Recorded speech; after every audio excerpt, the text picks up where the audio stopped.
Hey guys, what's up? It's Neonta Williams with Black Alabamians for Education, and you have tuned in for another episode of The Advocate's Chair. Thank you so much for being here with us today. As you all already know, and if it's your first time, welcome. But this is where we use this vehicle to communicate information to our followers, to people who may be interested and or concerned about education in Alabama, and particularly education in the Black community. And so I am excited, very, very excited, as always. But today I'm really excited because I got one of my own team members. Like, I'm so proud of myself in this hire. This young man is an amazing young man, James Thornton. Listen, I am so grateful to have you join us today. James, welcome to the Advocate's Chair. Thank you. I'm glad to be here. Yeah. So listen, I want you to tell the audience a little bit about who you are, where you're from, what's your educational experience, and how did you get to this place? Yeah, so I am a native of Birmingham. Grew up here majority of my life. I then went to Tennessee State University where I got my bachelor's degree in child development and family relations.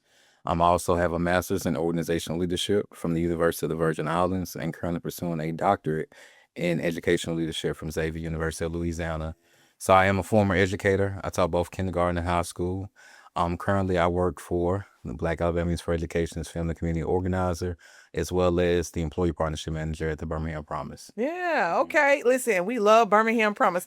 James, so you went smooth. Y'all, he's smooth as butter. Like, I'm just saying, you just gotta be butter. Like, there's a few people that come on the show, you and Representative Tillman, I'm like, just butter. You just roll through all the things so easily. So, tell me a little bit about, so growing up here in Birmingham. I mean, this is Birmingham. Like, what was your own personal educational journey like in Birmingham? Yeah, so it was, I would say complicated, honestly. So I started off in a traditional preschool, and then I went on to a Christian school, actually a private Christian school, throughout my kindergarten and second grade year, and then I transitioned to public school from the third grade all the way up until 11th to 10th grade. And then I then finished my educational journey at a private Catholic school here. So really had some diverse experiences, some different demographics Mm-hmm. that I engaged with. All in all, it was great, but I Mm-hmm. did see some disparities throughout my educational experience Mm-hmm. at some of the schools I attended. Just feeling out of place as a Black male, feel like the teachers that I had, looked over me or didn't pour into me as they did other students. Mm-hmm. And so, yeah, it was complex, but overall, I had a great experience. Yeah, wow. That's so you recognize that. At what age do you think you began to recognize that there was like a few disparities in your experience? I would say definitely much later than I had hoped for. Mm-hmm. I would say I got to a point where I wasn't satisfied with my school, and I told my parents, I said, "Hey, like I need somewhere else to go." And I was going through the process, and they asked for me to submit a transcript to them, and I had to go to my counselor, who I didn't even know who my counselor was. She wasn't present.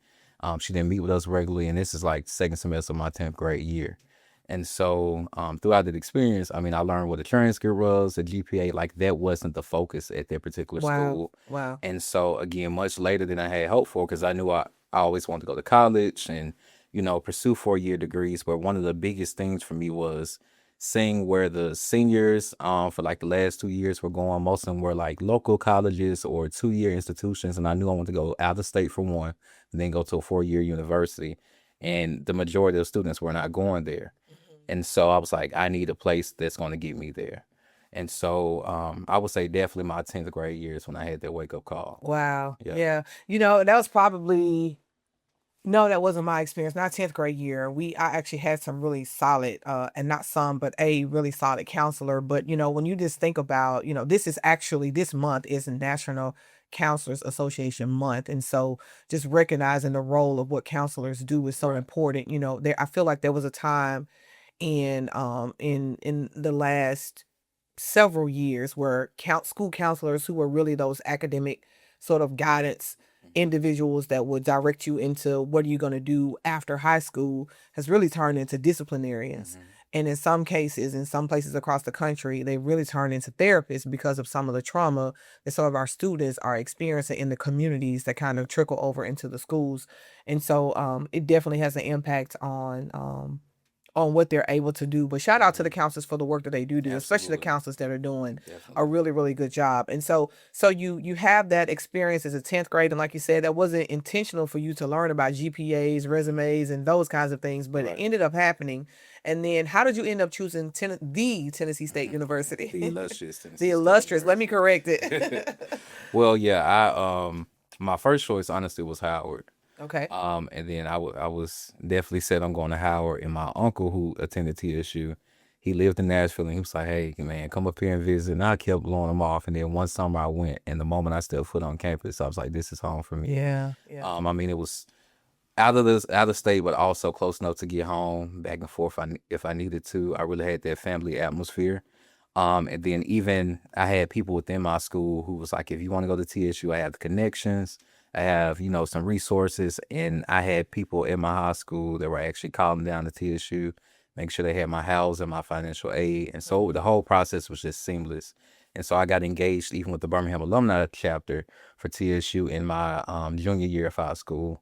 And they followed up with me, made sure I got there and I got through TSU. And so now I'm honored to even serve as the president of the Birmingham alumni chapter for That is TSU. So awesome. You got a yeah, resume over there, man. yeah, Again, I'm so proud just thinking about what you do. Like and I'm hearing all along, I'm hearing like what you have done for yourself in terms of advocacy and how that turns into now the work that you do not only here with as a family community organizer, but also a success coach over with Birmingham Promise. So really, really it just all makes sense in the line of work that you have found yourself moving in. What was your college experience like at TSU? it was great. That's when he I was- lit up, y'all. Y'all see that how he smiled? What'd you It do was at great. TSU?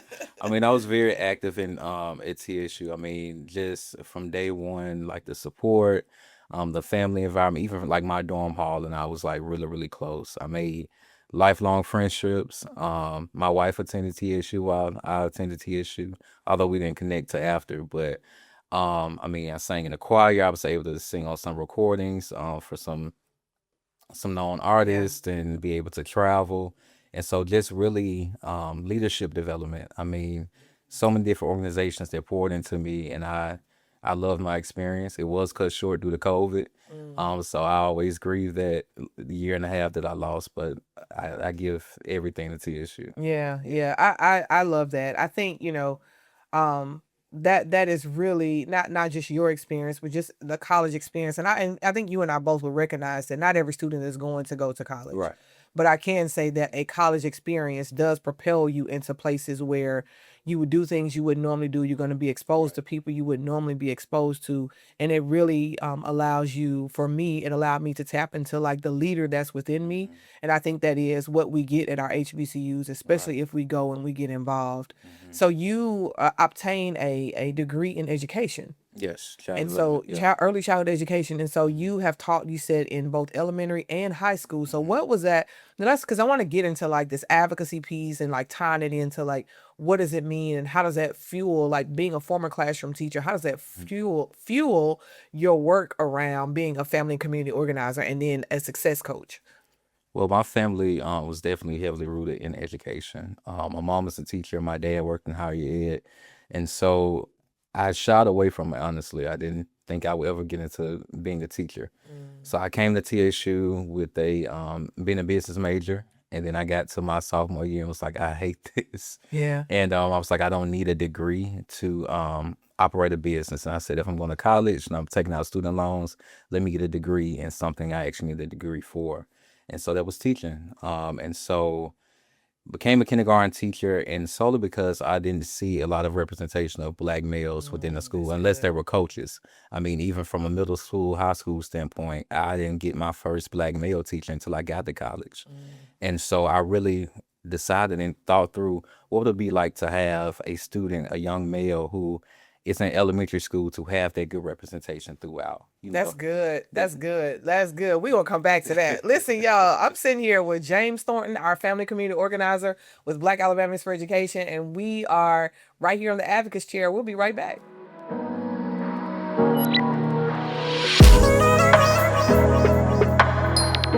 All right, guys, Neonta Williams back with the Advocates Chair, Black Alabamians for Education. Sitting here with good old family and community organizer, Mr. James Thornton, TSU alum, a singer, a husband, met his wife post TSU, although she also went to TSU. Yes. Okay, that's probably a story for a conversation for another story, a story for another conversation, or however that goes. Like, but I'm sure it's a good conversation.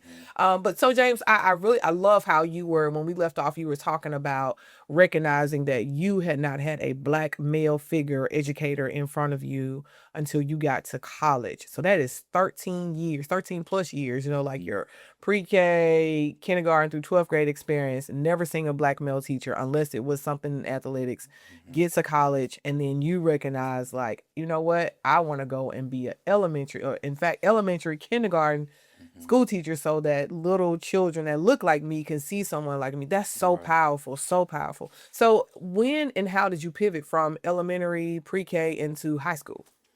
Yes, so actually COVID hit, and then I was looking for a job, and I went back to my old high school, and so they had a position open for their corporate work study program, and so I applied, I got the job, and from day one, they told me due to COVID, things had changed, and in addition to operations, which their role was in, then I'll have to teach as well with the students who weren't going off to their job placements.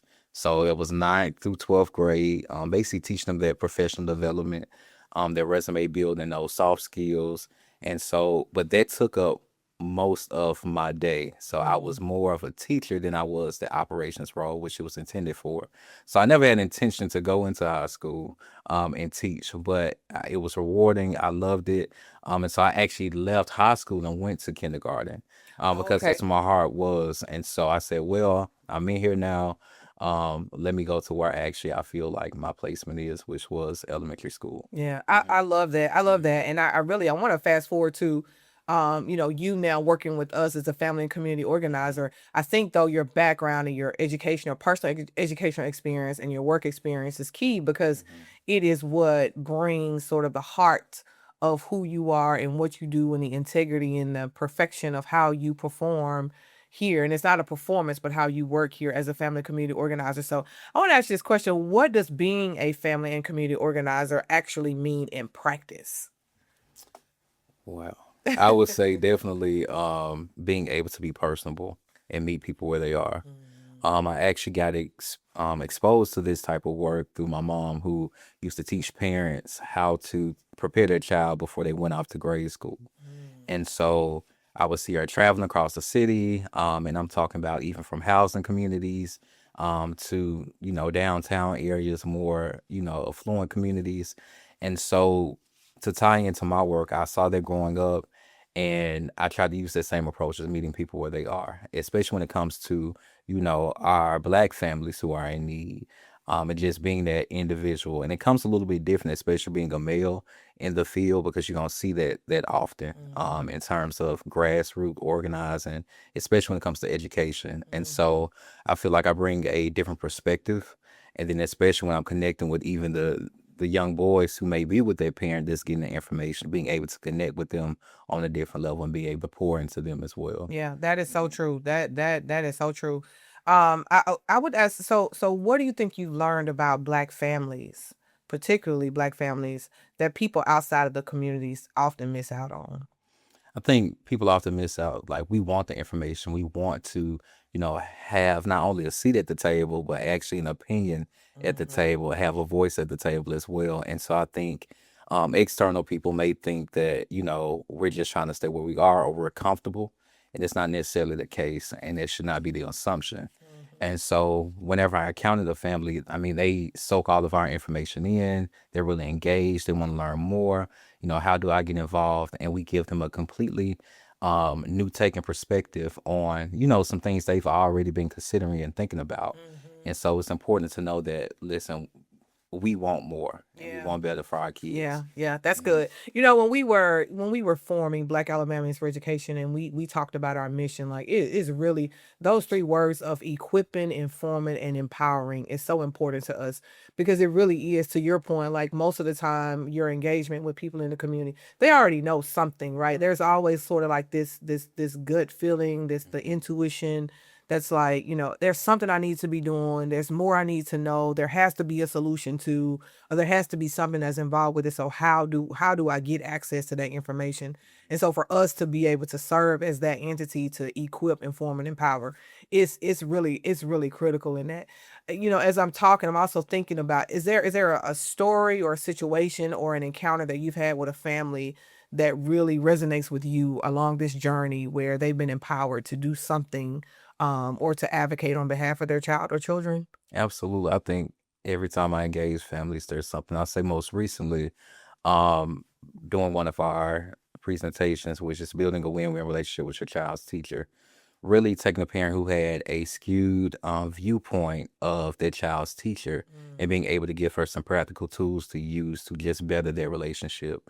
And although we're in the second semester of school, like, you can do this at any point in time.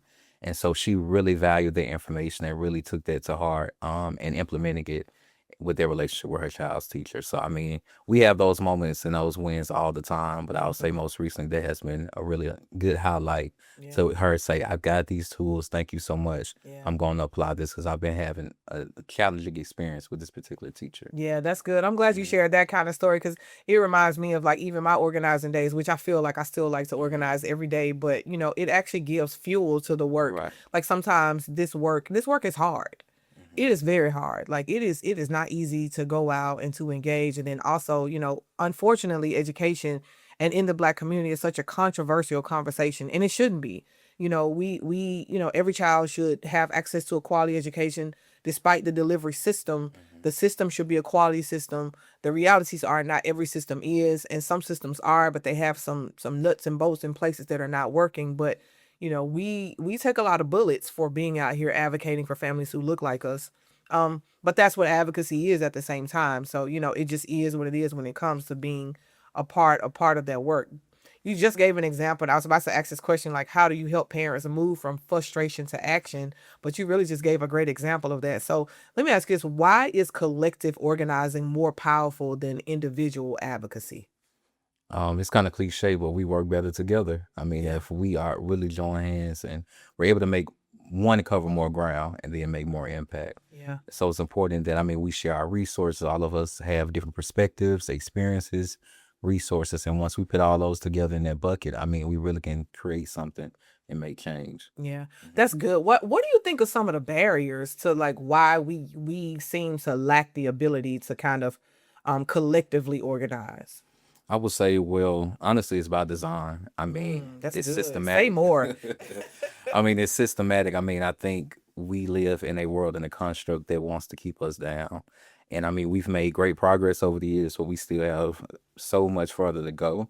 And so, with that, I mean, it's important that we go back to just the roots, which is community. I mean, even getting back to being engaged in our neighborhoods.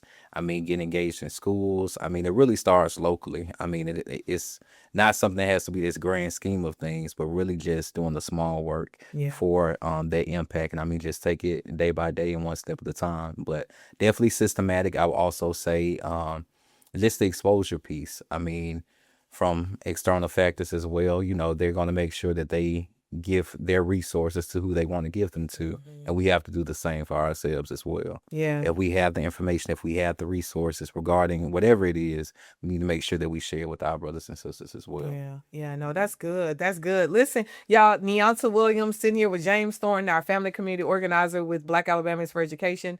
Clearly, you are listening to the Advocates Chair. I'm excited that you all are getting a chance to hear, one of our team members, another team member who's amazing, who you can hear the heart and the purpose and the passion behind his work. And our stories really shape who we are and who we intend to become. So y'all sit right there. Don't leave. We'll be right back. This is the Advocates Chair with Black Alabamians for Education.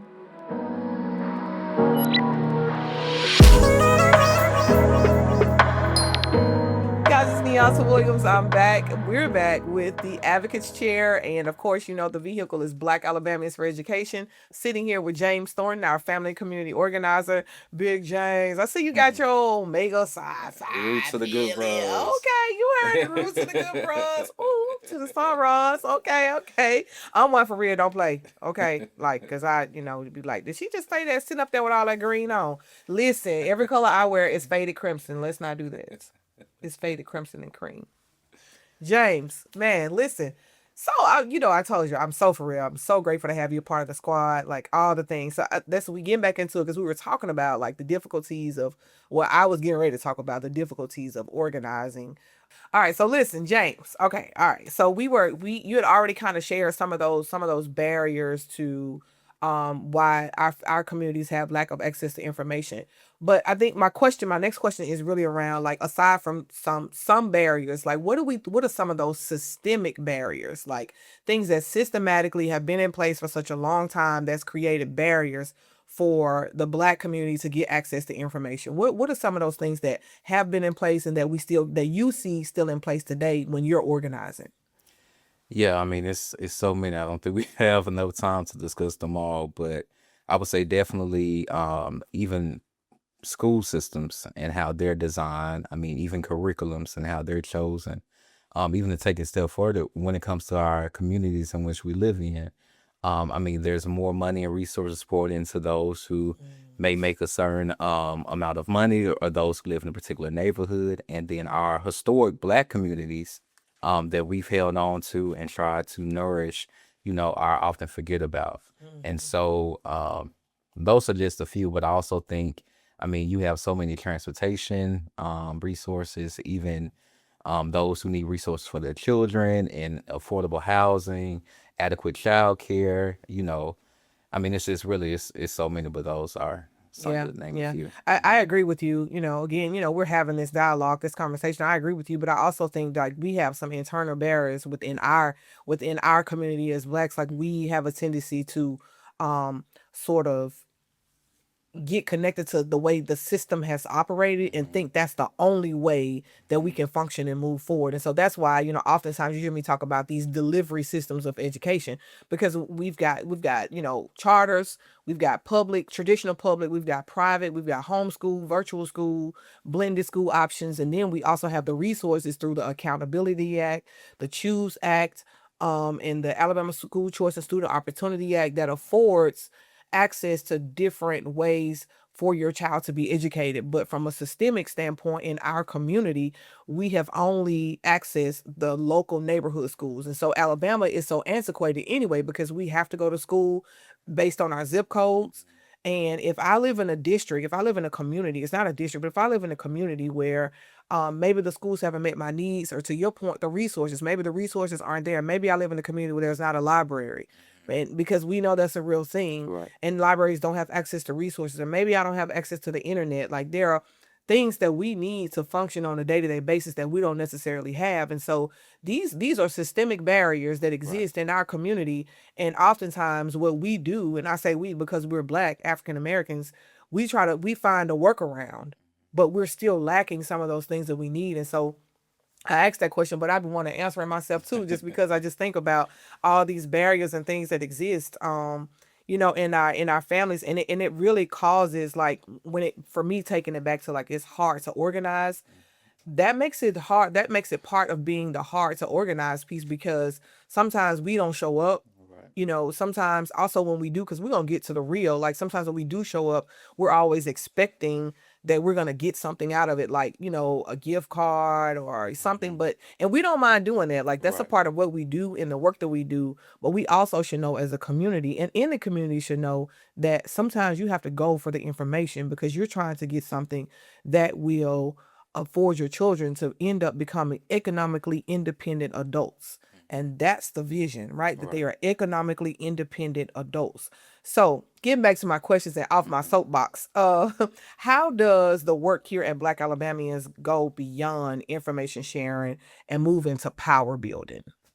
Wow, that's great. I mean, the amazing thing about this organization is just the intention behind it, and the fact that we cover the state of Alabama. And so we're able to be accessible, be in different places, and do the work. I mean, with our grassroots organizing in my role, our parent empowerment sessions, our PALS cohorts, next level leaders, and our parent symposium, we actually are able to meet the people with the information, which is great. They're not confined just to Birmingham or just to our physical location, but that we're able to go out to them and partner with different groups, even teachers, and give them the information as well. So just the intentionality makes this organization just amazing and very unique within itself. Yeah, that's good. You were talking about teachers and our partnership with them. I was thinking about, this past summer we had an opportunity to work with TFA, Teach for America. What was that experience like for you, and what was some of the feedback that some of those participants got? Yeah, this experience was amazing. It was actually one of my first experiences with Black Alabamians to do their professional development. The feedback was amazing. Our teachers who we engaged, most had never taught before and were either re-engaging in teaching. And so we gave them some very practical resources and tools to use, and even connected with teachers and seeing them now, they're amazed and just grateful for us to have come in and give them that resource. And so just great feedback overall, I think, to really engage with other educators and who are eager to learn and want the information, even some of different races. We're excited and want to be more intentional about how to engage Black children. And so just great overall experience for sure. Yeah, I agree. And I think, those moments and those experiences let us know, even bringing in the fact that, we had some educators who were not African American who also had never taught African American students, but they were eager to learn. And I just think we're better together. It just goes back to that collective and that community and what that looks like. And so it really does matter. So, we had our symposium in Selma, Alabama this past year, and we're actually going to have it in Selma again this year. Save the date, August the 8th. It's a Saturday. It's free, open to the public. All right, back to you.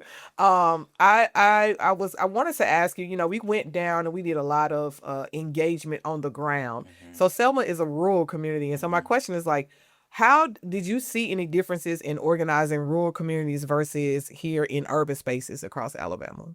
Absolutely. I will say definitely in the urban communities, of course, you have more resources, more, nonprofits and more grassroots organizing. In the rural communities, I mean, they're often overlooked. And so honestly, that was my first time even spending time in Selma intentionally. I have gone for, of course, Bloody Sunday, but never really got to see the ins and outs of Selma or learn about Selma. And then disconnect with the community members and those local leaders, and just to hear the heart of Selma, and then the need for our resources and our information was just profound. And so I'm glad that we're returning to, re-engage them and keep them engaged. And I know they're excited as well. Yeah, it's all good. Like, really, really enjoyed that. So, two questions. What advice would you give a parent who wants to get more involved but doesn't know where to start? I would say first off, reaching out to us, let us have a meeting, connect and see what your needs are. And then from there, use what we give you and go make change and advocate for your child. Yeah, I like that. Go make change. And so my last question, what gives you hope about the future of Black education and advocacy in the state of Alabama? Honestly, this organization, I know that we'll continue to do great work, and we'll grow and expand. And just the more people know about Black Alabamians for education, I mean, and not just in the state of Alabama, but beyond. I mean, just the more impact that we will have. And so, listen, we're a small but mighty organization, and so I know that we'll continue to do that great work. But definitely, I'm excited about that, and then the opportunity to go and advocate for our Black families as well. So it's exciting. James, I want to tell you, and I'm not saying it's just because the whole world is listening. I just want to let you know that as a founder, it is very difficult to share your baby with someone. Or it's not so much sharing the baby, but like extending the team. And I really feel like we have an amazing team, and you were the missing piece of the puzzle. And so I'm so grateful that you are a part of this organization. I count it a blessing that you have come to us and you operate with integrity and you're passionate about this, and no one has to teach you what to say and how to say it. It really comes from your lived experiences. And so I'm grateful for your parents. I'm grateful for your K-12 experience, for TSU, and I'm so excited about your future and where you are going. And I think that's the sad part for me, because I know that great talent like this, you don't get to hold on to them, but I'm so happy that you decided to park here for a little while and to grow and develop. And so grateful for the work that you're doing. And as we close out, I want you to turn to that camera and tell the people whatever it is that they need to know and how to keep in touch with you. Listen, it's Black Alabamians for Education. Make sure you are staying connected, whether you're a parent, an aunt, a cousin, a big brother, whatever role you play in a child's life. Listen, we all came from education, and we need to continue to invest and make sure that our families are getting what they need. So please reach out and support any way that you can. Y'all heard it. Y'all heard it from him. That's James with Black Alabamians for Education. And so I am Neonta with the Advocates Chair. We're grateful that you tuned in to this episode. We'll see you next time. Cheers to the cheer.